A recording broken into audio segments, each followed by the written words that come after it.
आप लोग, उम्मीद करता हूँ आप लोग बहुत अच्छे होंगे। और हम लोग आज डिस्कस करेंगे एनसीईआरटी मैथमेटिक्स क्लास 9th और एक बहुत ही इंपॉर्टेंट थ्योरम आप लोगों के सामने, मिड पॉइंट थ्योरम, जिस थ्योरम का नाम है मिड पॉइंट थ्योरम। तो बहुत ध्यान से इस बात को समझिएगा, इसलिए भी समझिएगा क्योंकि आपके फर्दर क्लास में भी इसका बहुत ज्यादा इस्तेमाल है। आप इसके रेफरेंस से आगे के क्वेश्चंस को भी बहुत अच्छे तरीके से सॉल्व कर पाएंगे अगर आपको ये इसका रिजल्ट पता हो कि हाँ अगर ये बातें होती हैं तो क्या रिजल्ट हमें मिलता है, इस तरीके की कुछ। ठीक है, तो हम देखेंगे कि क्वेश्चन में भी हम इसे कैसे अप्लाई करते हैं। उससे पहले हम इसे प्रूफ करेंगे।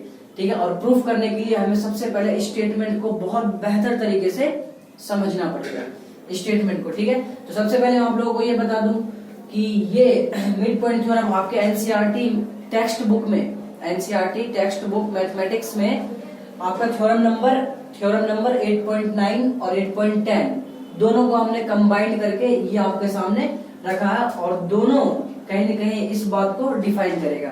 ठीक है, दोनों स्टेटमेंट जो हम प्रूफ करने वाले हैं इस बात को डिफाइन करेगा। तो आइए हम लोग स्टार्ट करते हैं।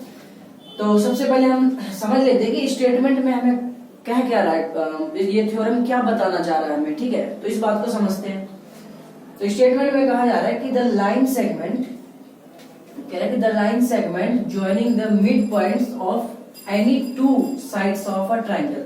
सबसे पहली बात क्या बोलेगा कि आप एक ट्राइंगल लो। क्या बोला गया, आप एक ट्राइंगल लो। जो हमने एक ट्राइंगल ले लिया आपके सामने है। ठीक है, दूसरी बात क्या कहा इसने कि mid points of any two sides, कह रहा है कि इस ट्राइंगल के किसी भी दो साइड, इस ट्राइंगल के किसी भी दो साइड का मिड पॉइंट लो आप। तो मैंने ले लिया डी और ई, मैंने क्या नाम ले दिया, डी और ई जो है ए बी और ए सी का मिड पॉइंट है। ठीक है, यहां तक बात क्लियर है। तो हमने ये भी देख लिया कि हाँ मिड पॉइंट।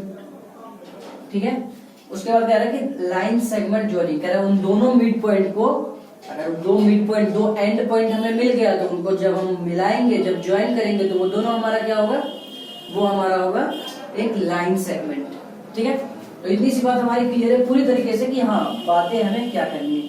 अच्छा, उसके बाद क्या कह रहा है कि अगर इस तरीके का फॉर्म हो तब क्या होगा, कह रहा है कि is parallel to the third side. एक ट्राइंगल के अंदर तीन साइड होती है, कितनी, तीन। ठीक है, तीन साइड के अंदर, तीन साइड से हमने दो साइड का इस्तेमाल तो कर लिया, एक बचा। और बात बोला गया कि ये जो लाइन सेगमेंट आप मिड पॉइंट से मिलके बना रहे हो ना, दो साइड के मिड पॉइंट से मिलाकर जो एक लाइन सेगमेंट आप तैयार कर रहे हो, उसको दिखाओ कि ये वाला जो लाइन सेगमेंट है थर्ड साइड के जो बचा हुआ उसके क्या हो, पैरेलल हो, उसके क्या हो, पैरेलल हो। देखिए कह रहा है पैरेलल थर्ड साइड। ठीक है, and equal to half of it. और कह रहा है कि इसकी जो लेंथ होगी ना, लेंथ डीई की जो लेंथ होगी वो हमारा क्या होगा, बीसी के हाफ। कहने का मतलब है अगर ये 10 है तो ये 5 है, ये 4 है तो ये 2 है। तो ये हमें दिखाना, ये हमें क्या करना है, प्रूफ करना है। ठीक है, तो आइए हम लोग स्टार्ट करते हैं प्रूफ करना। और प्रूफ करने के कुछ स्टेप्स है जो फॉलो करने बहुत जरूरी है। आप लोग एग्जाम में, एग्जाम पॉइंट ऑफ व्यू से भी उसे फॉलो करना उतना ही जरूरी है जितना आपको एग्जामिनेशन में बैठ के चीजों को अच्छे तरीके से प्रिपेयर करना है। ठीक है, तो सबसे पहले हम क्या करेंगे, इसका थ्योरम का लिखने का तरीका होता है, तो हम स्टार्ट करते हैं। तो सबसे पहली बात इसमें क्या है, गिवन। सबसे पहली बात हम क्या लिखेंगे, गिवन, कि हमारे पास थ्योरम में क्या क्या दिया हुआ है। तो आइए देखते हैं। तो हमारे पास क्या दिया हुआ है, एक ट्राइंगल दिया हुआ है, अ ट्राइंगल। क्या दिया हुआ है हमारे पास, एक ट्राइंगल दिया हुआ है, अ ट्राइंगल एबीसी। ठीक है, एक triangle ABC and D and E R the midpoints of AB and AC respectively। क्या लिखेगा आप, respectively। अच्छा, respectively का मतलब आप लोग समझ पा रहे होंगे क्रम से। अगर मैंने D लिखा है, तो ये D कौन से साइड पे होगा, AB पे, पहले वाले पे। दूसरा E लिखा है तो दूसरे वाले साइड पे। ठीक है, ये आप लोगों को दिख भी रहा होगा। ठीक है, इतनी सी बात हमें दी हुई है, इतनी सी बात हमने लिख ली। चलिए आगे बढ़ते हैं। गिवन का काम हो गया कंप्लीट, इतनी सी बात ही दे रखी है। अब हमें क्या करना है, लिखना क्या है, टू प्रूव। टू प्रूव, हमें प्रूफ क्या करना है इस थ्योरम के अकॉर्डिंग, इस थ्योरम में प्रूफ क्या करवाना चाहता है हमसे, वो हमें कहाँ लिखना है, टू प्रूव में। तो आइए लिख लेते हैं। तो इसमें हमें क्या प्रूफ करना है कि डीई जो है वो पैरेलल होगा किसके, बीसी के, ठीक है। एंड एक बात और बोला गया है इसमें कि डीई की जो लेंथ होगी, डीई की लेंथ जो होगी वो हाफ होगी किसके, बीसी के क्या होगी, हाफ होगी। ये दो बातें हमें इसमें दिखानी है। Is that clear? बस इस बात की उम्मीद करता हूँ कि आप लोगों को ये बात समझ में आई होगी कि हाँ हमें प्रूफ क्या करना है थ्योरम में, ये बातें हमें प्रूफ करना है, रिजल्ट यही बनना है, ठीक है। हमारे पास अगर इंफॉर्मेशन दी हुई है तो हम उसको यूज करके प्रूफ कर सकते हैं। अदरवाइज हमें इंफॉर्मेशन के लैक अगर दिखे कि लैक ऑफ इंफॉर्मेशन है, थोड़ी सी चीजें हिडन है, तब हमें कहीं ना कहीं कंस्ट्रक्शन का इस्तेमाल करना पड़ेगा। कहने का मतलब ये है मेरा कि यहाँ पे सारी बातें जो हो रही है ना वो साइड्स पे हो रही है, ठीक है। सारी बातें किस पे हो रही है, साइड्स पे। बोला गया कि आप पैरेलल दिखाओ, तो आप लोगों को एक बात बताओगे, हम पैरेलल किसी चीज को कब दिखाते, दो लाइन को पैरेलल हम कब दिखा पाते, अगर मैं एक transversal chapter 6 line and angles में आप लोगों ने पढ़ा होगा कि जब हम दो लाइन को पैरेलल दिखाते हैं तो हम कंडीशंस हमारे पास होती हैं, या तो आप अल्टरनेट इंटीरियर एंगल को इक्वल कर दो, ठीक है, या तो आप करस्पॉन्डिंग एंगल्स को इक्वल दिखा दो, तो हम कह सकते हैं कि ये दोनों लाइन क्या है, पैरेलल है। तो बात एंगल पे करेंगे, है ना, एंगल इक्वल दिखाएंगे तभी हम बोल पाएंगे। तो इसका मतलब ये निकला कि कहीं ना कहीं हमारे पास इंफॉर्मेशन में थोड़ा सा कमी है। तो हम क्या करेंगे, अपनी तरफ से कंस्ट्रक्शन करेंगे ताकि हमें हेल्प मिले इसको प्रूव करने में, और सारे वेरीफाइड इंफॉर्मेशन हम यहाँ पे लगाएंगे, ठीक है। हर चीज का एक मतलब दिखेगा हमें, ठीक है। तो हमें क्या करना है, कंस्ट्रक्शन कर लेना है। और कंस्ट्रक्शन क्या करना है,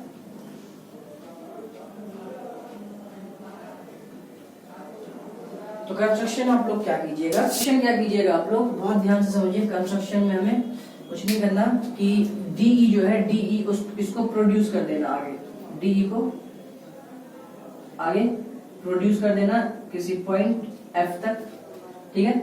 और उसके बाद आप लोगों को स्केल से आप लोग इसको मिला देंगे, ठीक है, सी को और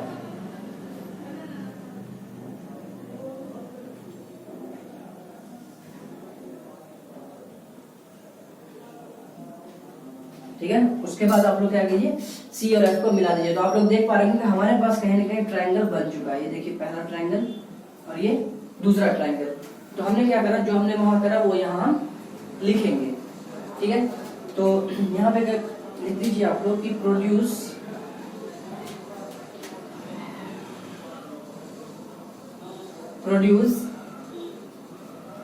DE to F and join C and F। और हमने क्या करा, C और F को ज्वाइन कर दिया, ठीक है।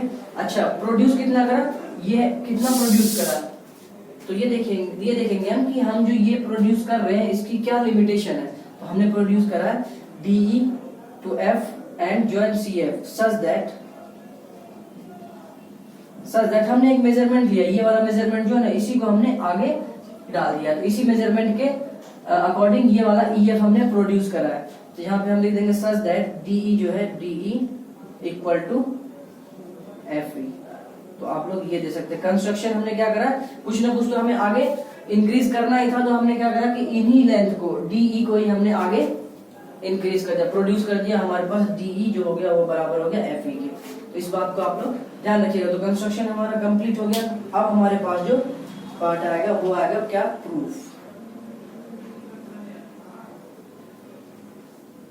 प्रूफ। तो मैंने जो आपको ये स्टेप्स बताए ना, इसको बहुत ध्यान से रखिएगा। किसी भी थ्योरम को प्रूफ करने के लिए सबसे पहले जो गिवन है आप उसको लिखिए, ठीक है। उसके बाद जो आपको प्रूफ करना है थ्योरम में आप उसको लिखिए। उसके बाद अगर आप कंस्ट्रक्शन कर रहे हो थ्योरम में, उसके बाद आपका थर्ड स्टेप कंस्ट्रक्शन का, उसके बाद आप प्रूफ की तरफ बढ़े, ठीक है। तो हमारा नेक्स्ट स्टेप क्या होने वाला है, तो सबसे पहले हम क्या करेंगे, इन दोनों ट्रायंगल को कांग्रेस दिखा देंगे। In triangle AED and triangle CEF, CEF हमने दो ट्रायंगल लिया। चलिए बहुत अच्छे से इसको हम दिखाते हैं, कांग्रेस दिखाना है हमें। क्या करेंगे, सबसे पहले हम लिख सकते हैं AE बराबर C, AE बराबर C, Y। हर क्वेश्चन, हर स्टेप के पीछे Y लगाइए, आप Y का आंसर जानिए, तो वहीं आपका कहीं न कहीं नॉलेज छुपी हुई है। तो AE बराबर C लिखा मैंने, क्यों लिखा, क्योंकि E जो है, E क्या है, इज अ मिड पॉइंट। और आप लोग बहुत अच्छे से जानते हैं एक बात कि अगर E मिड पॉइंट है तो AC को बाइसेक्ट कर रहा है, AC को क्या कर रहा है, बाइसेक्ट कर रहा है, ठीक है। दूसरी बात आप लोग बहुत ध्यान से देखिए कि मैं लिख सकता हूं एंगल AED बराबर एंगल CEF। क्या लिख सकता हूं मैं, CEF। क्यों, बहुत ध्यान से देखिए, आप लोगों ने चैप्टर 6 में ये भी पढ़ा होगा कि अगर दो लाइन आपस में इंटरसेक्ट करता है, दो लाइन आपस में इंटरसेक्ट करता है तो pair of vertically opposite pairs form करता है। वर्टिकली अपोजिट एंगल क्या होते हैं, इक्वल होता है। वर्टिकली अपोजिट एंगल क्या होता है, आमने सामने के एंगल। ये इसके बराबर और ये इसके बराबर। आपने चैप्टर 6 का सबसे पहला थ्योरम यही है कि अगर दो लाइन आपस में इंटरसेक्ट करता है तो वर्टिकली अपोजिट एंगल क्या होते हैं, इक्वल होते हैं। तो यही काम हम यहाँ पे कर रहे हैं। यहाँ पे देखिए, यहाँ पे एक क्रॉस बन रहा है, ये और ये क्रॉस बन रहा है, तो ये वाला एंगल इसके बराबर हमने दिखाया है, ठीक है। उसके बाद हम क्या करेंगे, उसके बाद हम देखेंगे थर्ड पॉइंट, मैं नीचे ही लिख देता हूँ। तो पहले यहाँ पे हम इसका रीजन डाल देते हैं कि वाई, यहाँ पे लिख देंगे वर्टिकली अपोजिट एंगल, ठीक है। हमने रीजन डाल दिया। थर्ड रीजन, एक और रीजन डालना है यहीं पे। मैं चेक कर लेता हूँ दिख रहा है कि नहीं दिख रहा आप लोगों को।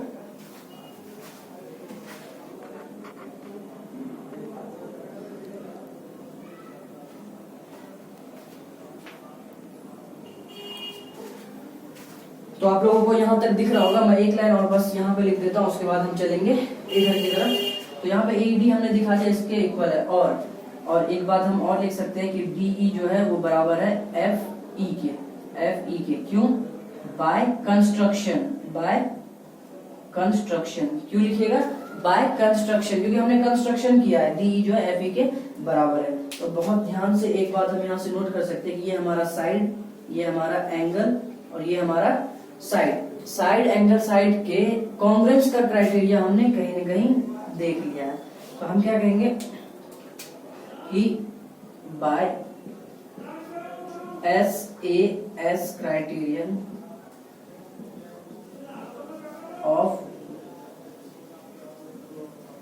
Congruence, by SAS criterion of congruence क्या हो जाएगा, ये दोनों ट्रायंगल हमारा हो जाएगा कॉन्ग्रुएंस। ट्रायंगल AED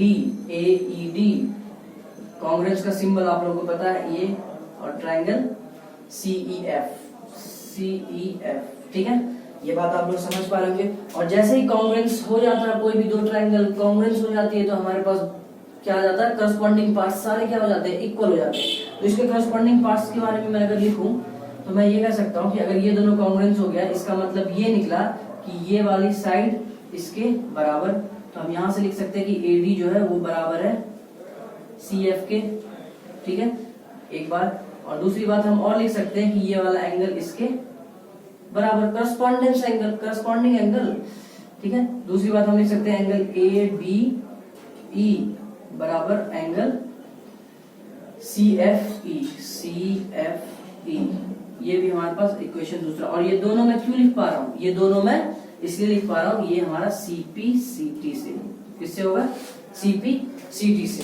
तो आप लोग ये लिख चुके होंगे, तो जल्दी से आप इसे नोट कर लीजिए, ठीक है। हम आगे बढ़ते हैं। देख सकते हैं कि हमने दो CPCT से दो कंडीशन निकाल लिए, ये दोनों, ठीक है। अब देखते हैं now from one equation first से हम क्या देख पा रहे हैं। हम ये देखेंगे कि हमारे पास जो है AD बराबर CF, ये तो हमने दिखाई दिया CPCT से। बट D क्या है, मिड पॉइंट है। But D is a mid point.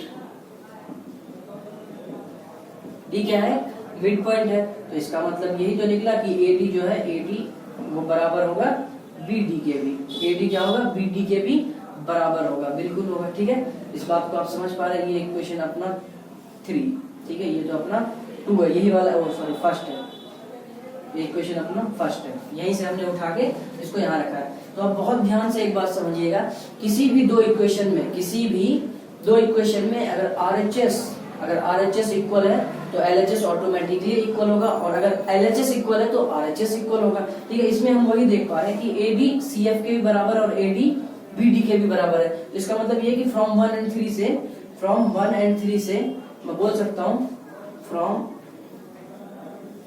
1 and 3 से मैं ये कह सकता हूँ कि AD CF के और AD BD के बराबर है। तो इसका मतलब ये है कि LHS left hand side AD दोनों बराबर है, तो RHS भी क्या होगा, बराबर होगा। तो यहाँ से CF बराबर BD, ये बात हम लिख सकते हैं। ये बात आपको बहुत अच्छे से समझ में आ चुकी होगी कि मैं क्या कह रहा हूँ।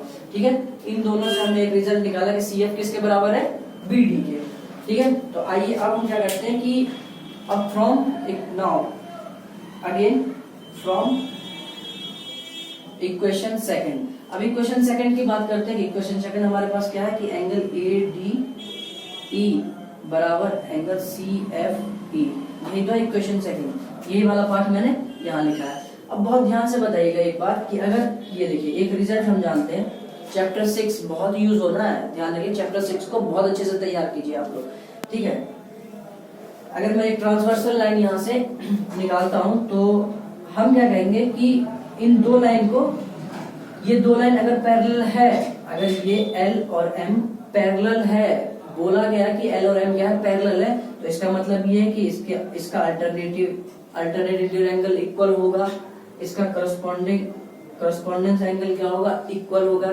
ठीक है, बट एक बात ये भी सही है, इसका कन्वर्स भी ट्रू है। इसका कन्वर्स का मतलब ये है कि मैं क्या कह रहा हूँ कि अगर दो लाइन पैरेलल है तो अल्टरनेट इंटीरियर एंगल इक्वल होगा, करस्पॉन्डेंस एंगल इक्वल होगा। ठीक है, कॉन्सिक्यूटिव इंटीरियर एंगल इक्वल होगा। और बट इसका कन्वर्स ये है कि अगर ये हमारे पास दो लाइन है, ये हमने ट्रांसवर्सल ड्रॉ किया, और मैंने कहा कि अगर ये अल्टरनेट इंटीरियर एंगल, ये एंगल अगर इक्वल है, अगर अल्टरनेट इंटीरियर एंगल इक्वल है, इसका मतलब ये पता चलता है कि ये दोनों क्या है, पैरेलल है। तो यही वाला हम यहाँ पे यूज करने वाले हैं, तो आप लोग बहुत ध्यान से देखिएगा। मैं इसे रफ कर देता हूँ।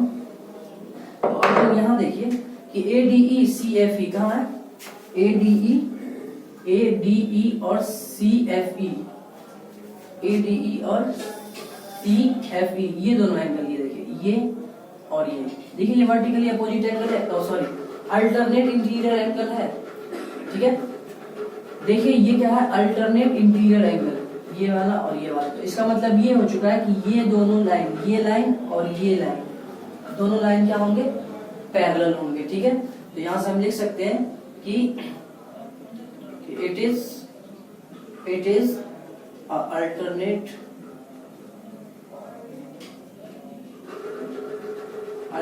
Interior angle such that,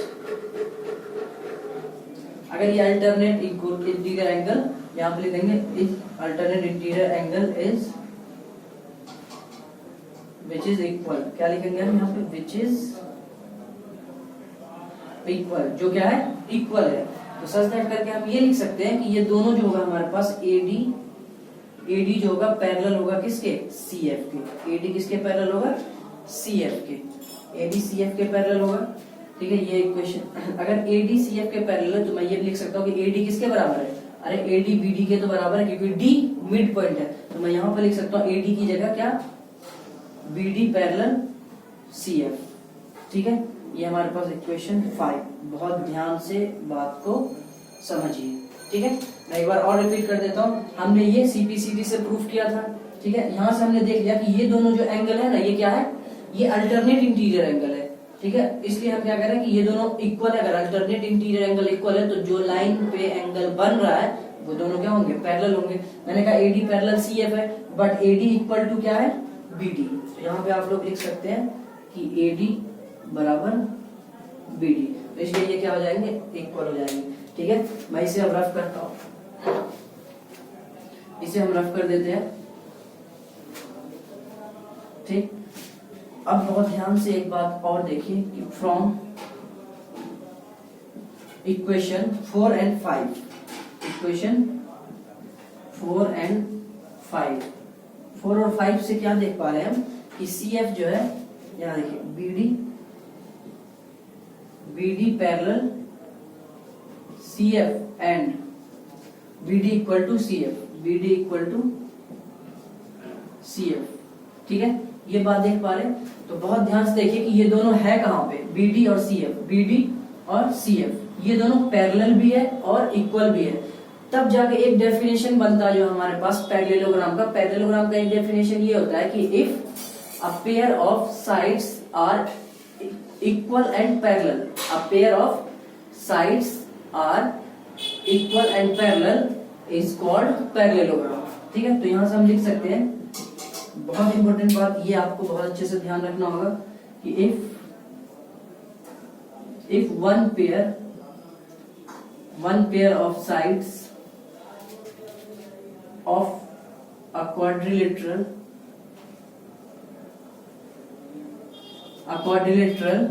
is parallel and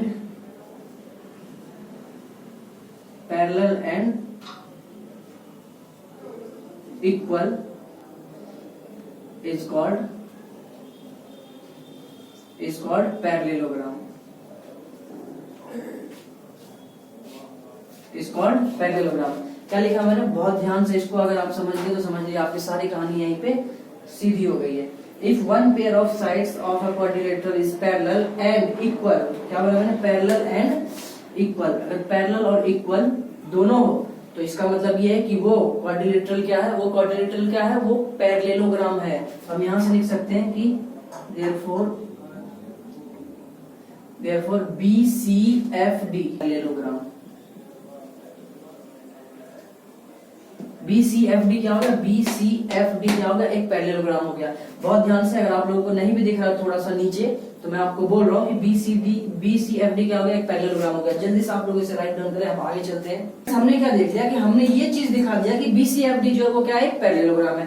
तो मैंने यहाँ लिख दिया कि BCFD इज अ पैरेललोग्राम। और अगर कोई भी क्वाड्रिलेटरल पैरेललोग्राम होता है तो हम सीधी बात ये कह सकते हैं कि उसके both pair of opposite sides क्या होते हैं, पैरेलल होते हैं। Both pair of opposite sides क्या होते हैं, पैरेलल होते हैं। तो मैं यहाँ से एक बात लिख पाऊंगा, क्या लिख पाऊंगा कि अगर ये इसके पैरेलल और इक्वल है तो BC जो है वो DF के भी पैरेलल होगा। तो मैं यहाँ से ये भी लिख सकता हूँ कि DF जो है वो पैरेलल होगा किसके, BC के होगा। और एक बात बताइए कि अगर ये लाइन ऐसे समझिए आप, अगर ये बताइए कि इसको नाम मैंने A दे दिया, B दे दिया, यहाँ पे C दे दिया, यहाँ पे D दे दिया और यहाँ पे E दे दिया। अगर मैं कहता हूँ कि AB जो है वो पैरेलल है CD के, तो क्या AB पैरेलल CE भी तो होगा। अरे एक ही बात, तो जो यहाँ पैरेलल है वही आगे पैरेलल है, सीधी सी बात है। ये बात आप लोग समझ पाए होंगे, ठीक है। तो यहाँ पे क्या होता है, अगर DF पैरेलल BC है, अगर DF ये पूरा इसके पैरेलल है, तो इसका मतलब ये होगा कि DE भी इसके पैरेलल होगा। तो यहाँ पे हम लिख देंगे कि DE also parallel to BC, ये भी क्या होगा, इसके पैरेलल होगा, ठीक है। तो आप लोग देख पा रहे होंगे पहली बात जो थ्योरम की फर्स्ट बात थी वो हम प्रूफ कर चुके हैं। कौन सी, मैं कह रहा हूँ is parallel to the third side, कह रहा ये लाइन सेगमेंट हमें प्रूफ करना था थर्ड साइड के, तो हमने DE प्रूफ कर दिया BC के, ये आप लोग देख पा रहे होंगे। अब आते हैं सेकंड पार्ट के लिए। सेकंड पार्ट के लिए क्या है, और हमें पता है कि in a parallelogram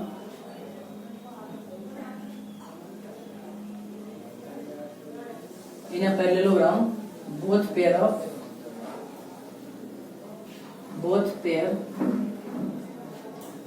of opposite sides are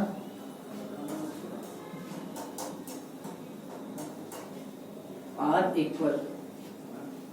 क्या होता है, एक पैरेललोग्राम के अंदर बोथ पेयर क्या होता है, पैरेलल के साथ साथ इक्वल भी होता है ना, इक्वल एंड पैरेलल का तो हमने यूज कर लिया है पैरेलल। तो मैं यहाँ से क्या लिखूंगा, मैं यहाँ से एक बात और लिख दूंगा, ठीक है। In a parallelogram both pair of opposite sides are equal and parallel. तो यहाँ से मैं एक बात ये भी लिखूंगा कि DF जो है, DF वो बराबर है किसके, BC के, देखिए ये DF किसके बराबर होगा, BC के। क्यों? क्योंकि ये एक पैरेललोग्राम के अपोजिट साइड है। किसके? पैरेललोग्राम के अपोजिट साइड है। तो DF अगर इसके बराबर है तो DF को देखिए अगर मैं ब्रेक करूं, DF को अगर मैं ब्रेक करता हूं तो DE प्लस EF लिख सकता हूं। DE plus EF equal to BC।